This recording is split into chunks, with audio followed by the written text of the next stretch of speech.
Elizabeth Warren announces she is running for president in 2020. Senator Elizabeth Warren, the Massachusetts Democrat and a sharp critic of big banks and unregulated capitalism, entered the 2020 race for president on Monday, becoming the first major candidate in what is likely to be a long and crowded primary marked by ideological and generational divisions in a Democratic Party desperate to beat President Trump.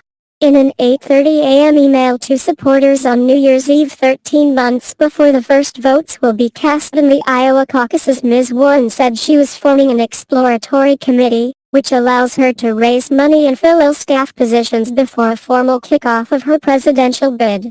Ms. Warren also released a video that leaned on the anti-Wall Street themes, a campaign message that drew strong praise Monday morning from liberal groups. "I've spent my career getting to the bottom of why America's promise works for some families, but others, who work just as hard, slip through the cracks into disaster," Ms. Warren said in the video. "And what I've found is terrifying. These aren't cracks families are falling into, they're traps.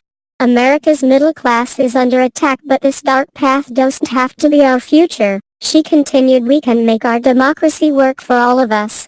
We can make our economy work for all of us." The race for the 2020 Democratic nomination is poised to be the most wide open since perhaps 1992, with the party leaderless and lacking obvious front-runners. After a midterm election that saw many women, liberals, minorities and young Democrats win, the primaries and caucuses next year are likely to be fought over not only who is the most progressive candidate but also which mix of identities should be reflected in the next nominee.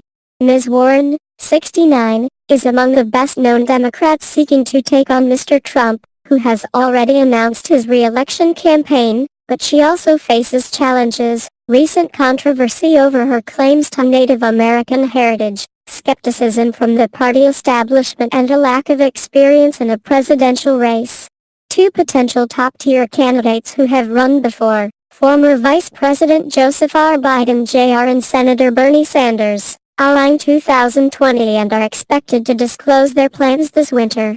Yet both men carry political baggage and would be in their late 70s on Election Day 2020, and many Democrats say they want a fresh face as their next nominee. More than 36 Democratic senators, governors, mayors and business leaders are also weighing bids, most of whom have not sought the White House before. The race is expected to draw several women and non-white contenders as well as liberal and more moderate politicians, making for the most diverse field in history. Several Senate colleagues of Ms. Warren are likely to enter the race soon: Kamala Harris of California, Cory Booker of New Jersey and Kirsten Gillibrand of New York. Getting a jump on the competition, Ms. Warren plans to head to early voting states in the coming weeks, including Iowa, which holds its first-in-the-nation caucus in early February 2020. According to a person familiar with Ms. Warren's thinking, the timing of her announcement had been decided weeks in advance. Ms. Warren's announcement drew immediate praise from liberals, who have long hoped that the vocal Trump critic would run for president. Among grassroots activists eager to highlight their message of a rigged economic system, there was particular excitement that Ms. Warren's announcement video focused on issues like income inequality and corporate greed. The Progressive Change Campaign Committee said Elizabeth Warren meets the moment, and Waleed Shahid, a spokesman for the leftist group, Justice Democrats, said Ms. Warren's message of multiracial populism is exactly the right way to take on Trump's divide and conquer agenda, though lacking policy specifics.